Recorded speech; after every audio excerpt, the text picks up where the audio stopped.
bring art into your programming to help, again, streamline them so that they can be captured by Leslie a little later on.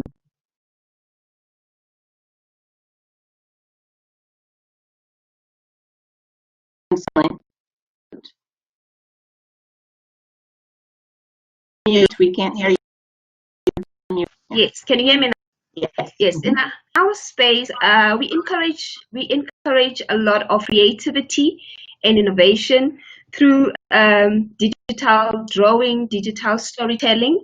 I'm very fascinated with the direction we are moving to in terms of teaching these kids to commercialize their content, to own their content, to protect their content, because we're looking at indigenous languages, especially in our schools and communities, that every work and every creativity you have, you need to bring it forward. You need to showcase it, but also you need to know how to, up to a level where it is internationally recognized. We get opportunities where we showcase these talents even abroad. 2 years ago, we had an opportunity to travel with the former Minister of Science and Technology. It's had the opportunity to go for a Pan-African robotics competition. These are the things that if our kids are given the opportunity, they can be very disruptive with their talents.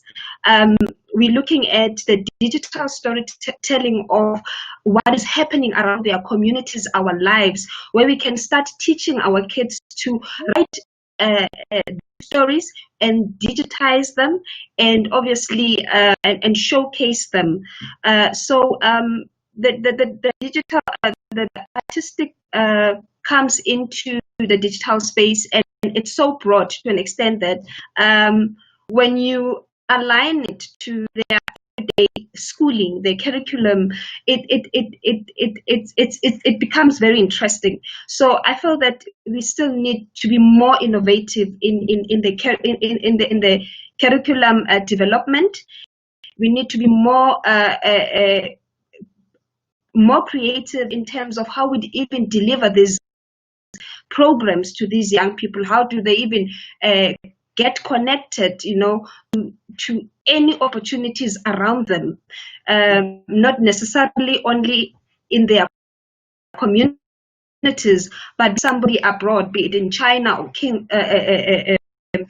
anywhere in the world, they can be able to start building opportunities for themselves, creating opportunities for themselves, and build products that they can showcase and even sell abroad. So it won't end as long as we continue to tap into these opportunities. But then again, we come back to how quick are we in terms of training these young people and exposing them to these opportunities, and connecting how the arts and the STEM interlink to each other.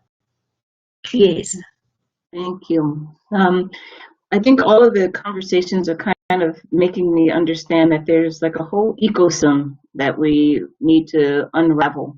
There's an ecosystem from education, from the actual skills and talent that come out of universities, the jobs that can create it, and the opportunities and the broader opportunities as to how then those skills change society, government, businesses. Karabu, just very briefly, because we now need to open up the floor for questions.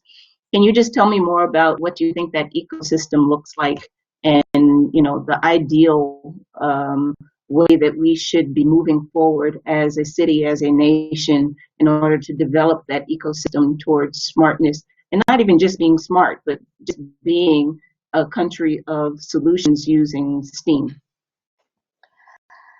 Absolutely. I think, probably biggest on the list for me is really bringing back agency to individuals. And unfortunately, it's something everyone must grab for themselves. I think we've gone through a season as a nation where we've looked to government to solve everything. And there's two sides to the coin. There's what must be done. But to grasp and lay hold of the fourth industrial revolution, a lot of it has to start with you, where you physically disrupt your thinking, your view about the world around you. You're not waiting.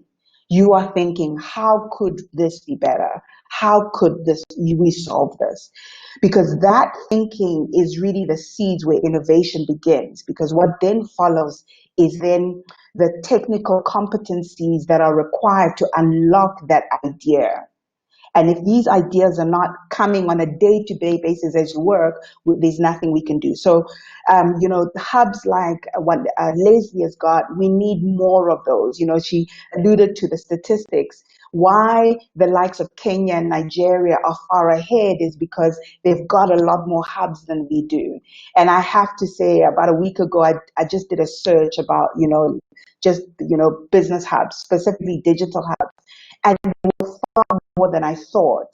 So if you've got an idea, you could even begin to just search for one of these hubs where you can actually go and develop that idea digitally, because that's the world we live in now. And then, of course, increasing knowledge and exposure. So a webinar like this is making people aware, formal and informal, whether it's through schools and education, but also socially.